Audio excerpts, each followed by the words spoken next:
திருமணம் என்பது இரண்டு மனங்கள் இணையும் ஒரு புனித பந்தமாக இருக்க வேண்டும். ஆனால் திவ்யாவை பொறுத்தவரை அது அவளுடைய உயர்நிலைக்கு கிடைத்த மிகப்பெரிய தண்டனையாக இருந்தது. நகரத்தின் பிரபலமான தொழிலதிபரான பிரகாஷின் ஒரே மகளானதால் அவள் தன்னை ஒரு ராணியாகவே பாவித்துக் கொண்டாள். மறுபுறம் கார்த்திக் ஒரு சாதாரண கிளார்க், அதற்கும் மேலாக ஒரு எளிய மனிதன். திவ்யாவை பொறுத்தவரை இந்த திருமணம் அவளுடைய உலகத்தையே அழித்து அவளுடைய கனவுகளை மங்கச் செய்தது. ஒவ்வொரு நாளும் காலையில் கார்த்திக் வேலைக்கு கிளம்பும்போது அவள் அவனை தலைமுதல் கால்வரை பார்த்து ஒரு ஏளனத்துடன் சொல்வாள், கார்த்திக், நீங்க என் தரத்துக்கேற்றவரில்லை. உங்களை கல்யாணம் செய்தது என் துரதிர்ஷ்டம். அப்பா என்னை ஒரு பெரிய குடும்பத்தில் திருமணம் செய்து வைத்திருக்கலாம். அவளுடைய வார்த்தைகள் ஒரு கூரிய அம்பு போல கார்த்திக்கின் இதயத்தில் குத்தின. ஆனாலும் ஒரு புன்னகையுடன் அவன் எல்லாவற்றையும் கேட்டு நின்றான். ஒருநாள் திவ்யா தன்னுடைய கல்லூரி நண்பர்களை வீட்டிற்கு அழைத்தாள். அவர்கள் வந்தபோது வரவேற்பறையில் கார்த்திக்கை அவமானப்படுத்த ஒரு வாய்ப்பு கிடைத்ததை அவள் தவறவிடவில்லை. நண்பர்கள் முன்னால் அவள் கேலியாகச் சொன்னாள், பாருங்கள், இதுதான் என் கணவர், வெறும் சாதாரண கிளார்க். இப்படிப்பட்ட ஒருத்தரோடு நான் வாழ வேண்டிய என் துரதிர்ஷ்டத்தை நீங்கள் நினைத்து பாருங்கள். கார்த்திக் அமைதியாக புன்னகையுடன் அவர்களுக்கு டீ கொடுத்தான். அவனுடைய முகத்திலிருந்த பணிவு திவ்யாவிற்கு மேலும் கோபத்தை ஏற்படுத்தியது. உங்களுக்கு வெட்கமே இல்லையா கார்த்திக்? என் நண்பர்கள் முன்னால் நான் அவமானப்பட்டதற்கு நீங்கதான் காரணம், அவள் ரகசியமாகச் சொன்னாள். கார்த்திக் அவளை பார்த்து, என் இருப்பு உங்களை சங்கடப்படுத்தினால் நான் விலகி நிற்கிறேன் என்று மட்டும் சொன்னான். அவனுடைய இந்த எளிமையும் கருணையும் அவளுக்கு பைத்தியம் பிடித்தது. நீங்கள் எவ்வளவு முட்டான், கொஞ்சம் கூட அறிவில்லையா? கடந்த பிறவியில் நான் என்ன பாவம் செய்தேனோ, என் வாழ்க்கையில் இப்படி ஒரு துரதிர்ஷ்டம் என்று அவள் நண்பர்கள் கேட்கும்படி சத்தமாகச் சொன்னாள். இந்த சம்பவம் திவ்யாவின் ஆணவம் எவ்வளவு ஆழமானது என்பதை காட்டியது. கார்த்திக் எல்லாவற்றையும் பொறுத்து கொண்டான்.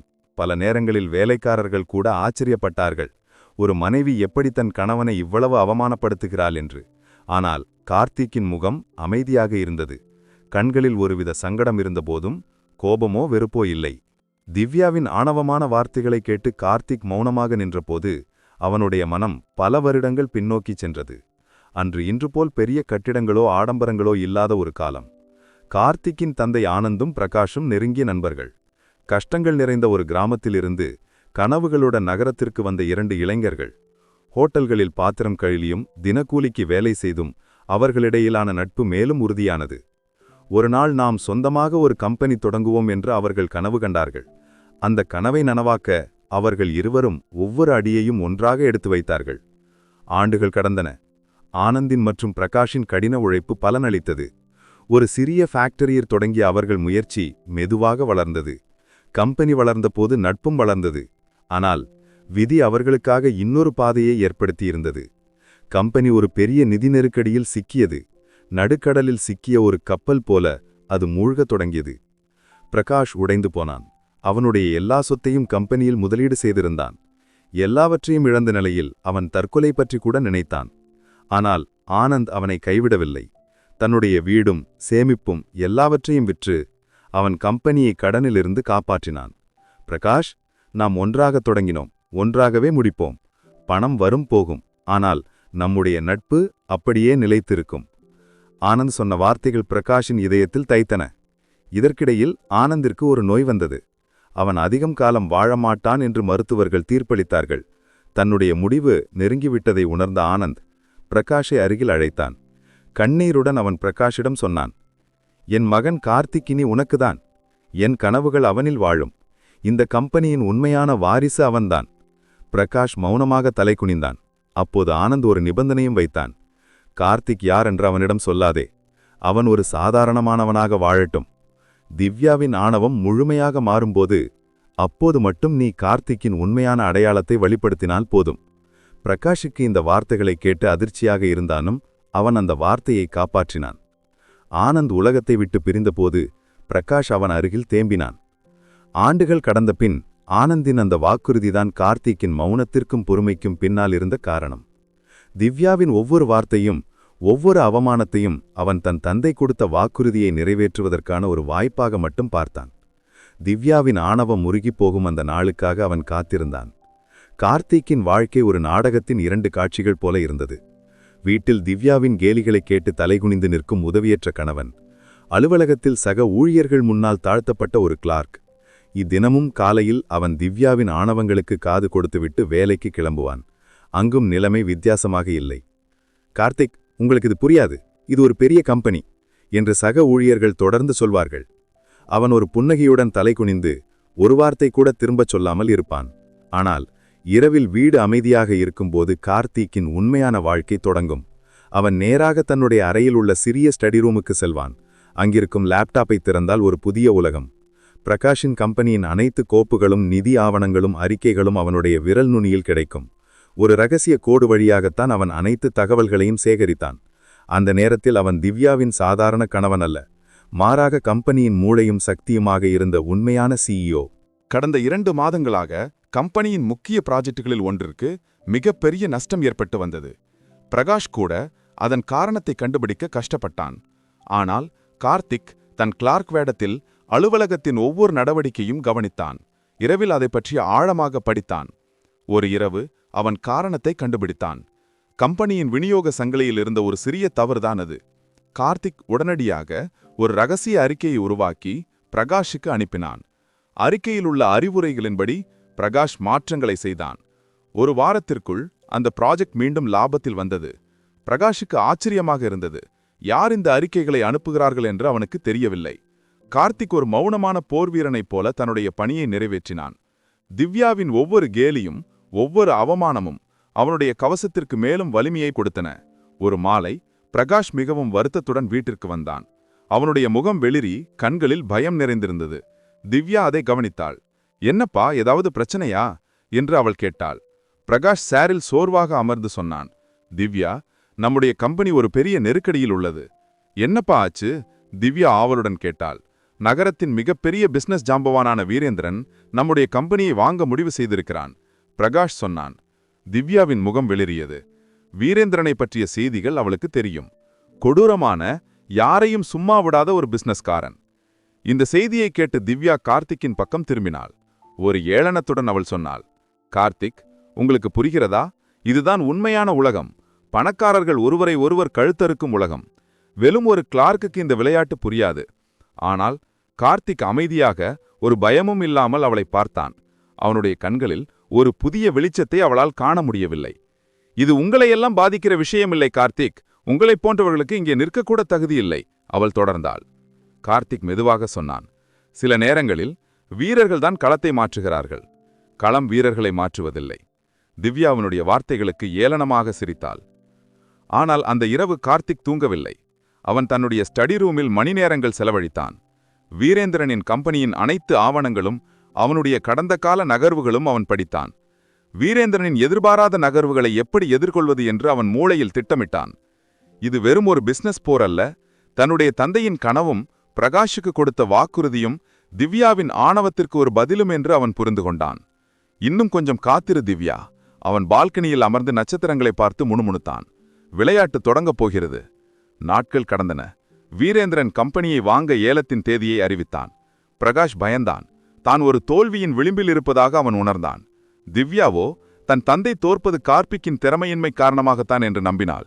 ஒவ்வொரு நாளும் அவள் அவனை மேலும் கேலி செய்தாள். இந்த நெருக்கடிக்கு ஒரு தீர்வை கண்டுபிடிக்க உங்களால் முடிந்திருந்தால் என்ன செய்ய, உங்களால் முடியாததானே என்று அவள் சொல்லும்போது கார்த்திக் ஒரு அமைதியான புன்னகையை வழங்கினான். திவ்யாவின் மனம் ஒரு புயலில் இருந்தது. தன் கணவன் வெறும் முட்டாளா அல்லது பயமில்லாதவனா என்று அவளால் புரிந்து கொள்ள முடியவில்லை. அவனுடைய மௌனம் அவளை அமைதி இழக்க செய்தது. பொதுவாக ஒரு ஆண் இவ்வளவு அவமானங்களை பொறுத்து கொள்ள மாட்டான். ஆனால் கார்த்திக் எதுவும் சொல்லாமல் புன்னகையுடன் தலைகுனிந்தான். அவனுடைய மௌனம் ஒரு சக்தியாக அவளுக்கு தோன்றியது. அந்த இரவுகளில் அவள் தூங்காமல் யோசித்தாள், ஏன் இந்த மனிதன் இப்படி இருக்கிறான்? அவனுடைய மனம் ஒரு கடல் போல ஆழமானதா அல்லது வெறும் ஒரு காலியான பாத்திரம் போலவா?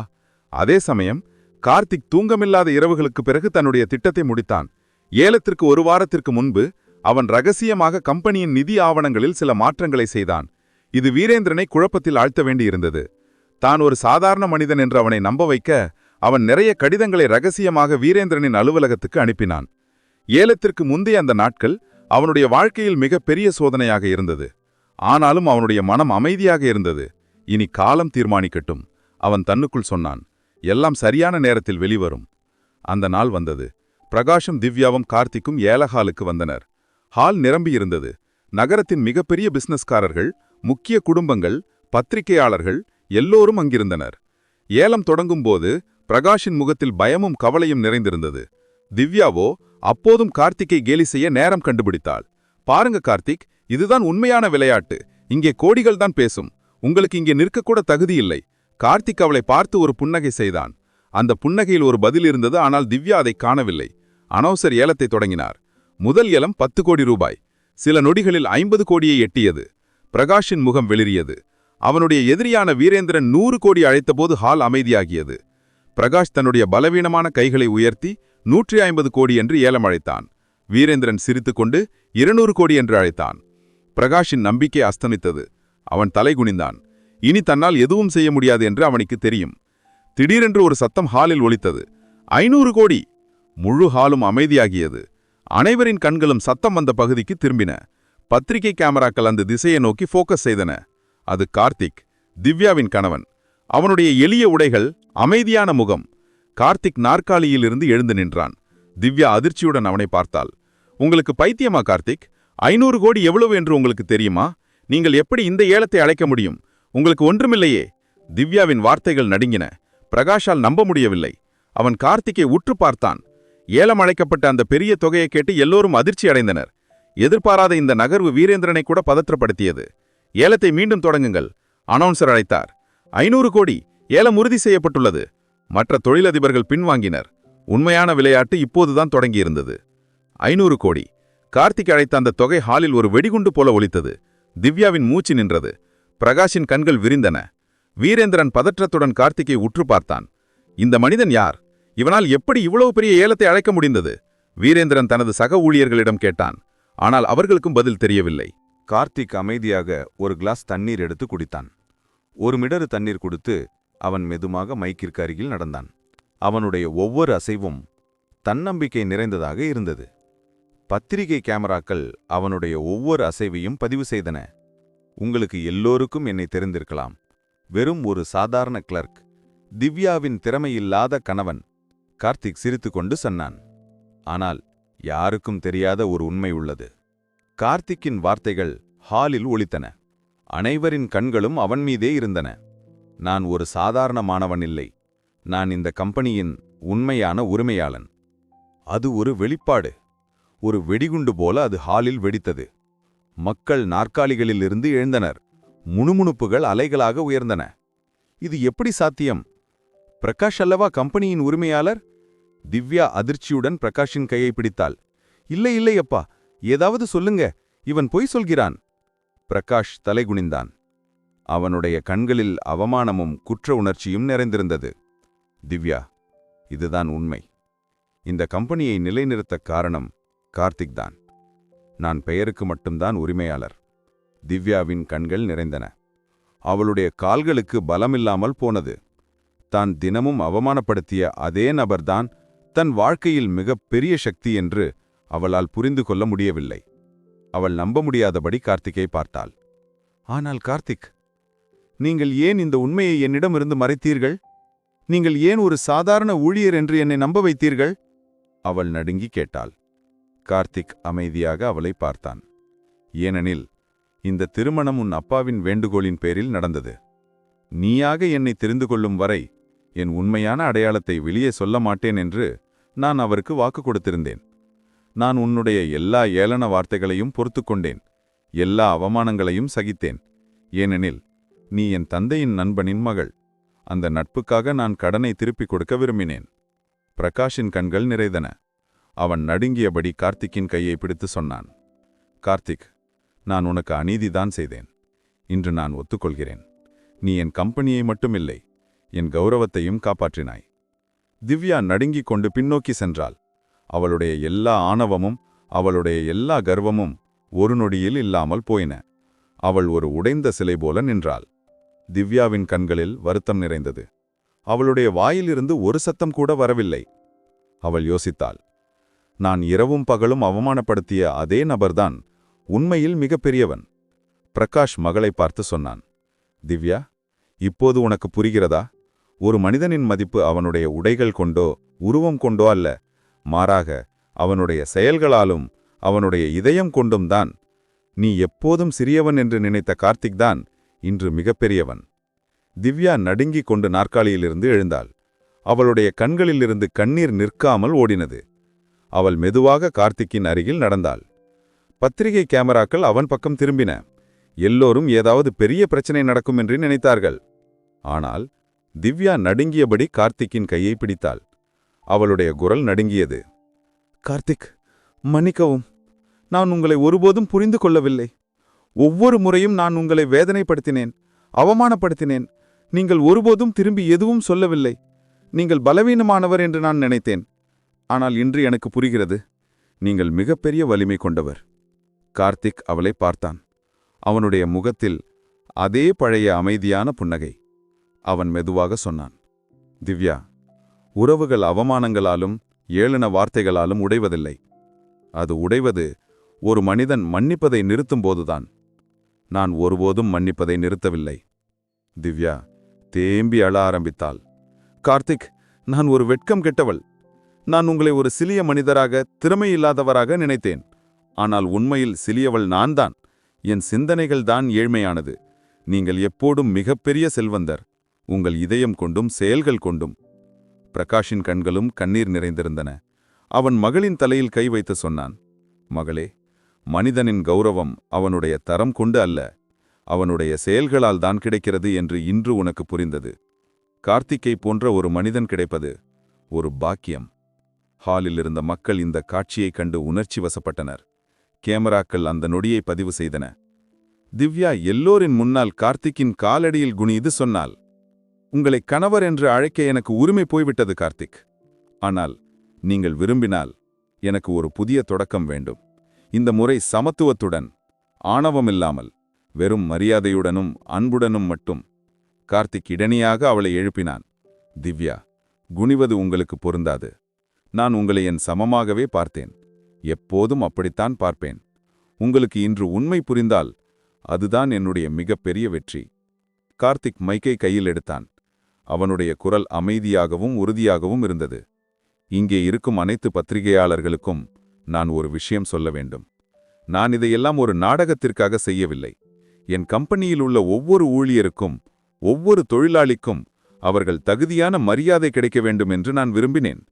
நான் அவர்களோடு ஒரு சாதாரண மாணவனாக இருந்தால் மட்டுமே அது சாத்தியம்.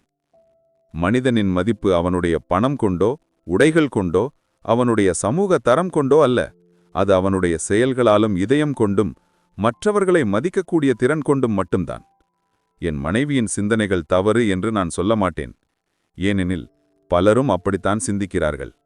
ஆனால் என் வாழ்க்கை அதற்கு பதில். நமக்கு நிறைய சொத்து இருக்கலாம், ஆனால் இதயத்தில் ஏழ்மை இருந்தால் அந்த சொத்து வெறும் சாம்பல்தான். ஹால் கைத்தடுப்புகளால் நிறைந்தது. பத்திரிகைகள் இந்த கதையை அடுத்த நாளின் மிகப்பெரிய செய்தியாக மாற்றின. சாதாரண கணவன் கோடிகளுக்கு உரிமையாளன். ஆனால் கார்த்திக்குக்கும் திவ்யாவுக்கும் இது ஒரு புதிய தொடக்கம் மட்டும்தான். திவ்யா முதன்முறையாக தன் கணவனின் கண்களை பார்த்தாள். அங்கே அவளுக்கு தான் என்றுமே தேடாத பாதுகாப்பு, மரியாதை, உண்மையான அன்பு ஆகியவற்றை காண முடிந்தது. அன்று தினம் திவ்யாவின் ஆணவம் முழுவதும் நொறுங்கியது. அவளுடைய மனதில் நன்றியும் அன்பும் நிறைந்தன. கார்த்திக் எதுவும் சொல்லாமல் அவளுடைய கண்ணீரை துடைத்துவிட்டு புன்னகையுடன் சொன்னான், திவ்யா, நாம் வீட்டுக்கு போகலாம். அவர்கள் கைகோர்த்து ஏலஹாலை விட்டு வெளியே செல்லும்போது அவர்கள் பின்னால் ஒரு புதிய உலகம் பிறந்து கொண்டிருந்தது. அவர்கள் இடையிலான உறவு இப்போது ஒரு புதிய அத்தியாயத்துக்குள் நுழைந்தது. ஒரு மௌனமான வீரனின் அன்பும் பொறுமையும் ஒரு ஆணவம் என்ற மனதை எப்படி மாற்றியது என்ற கதைதான் அது.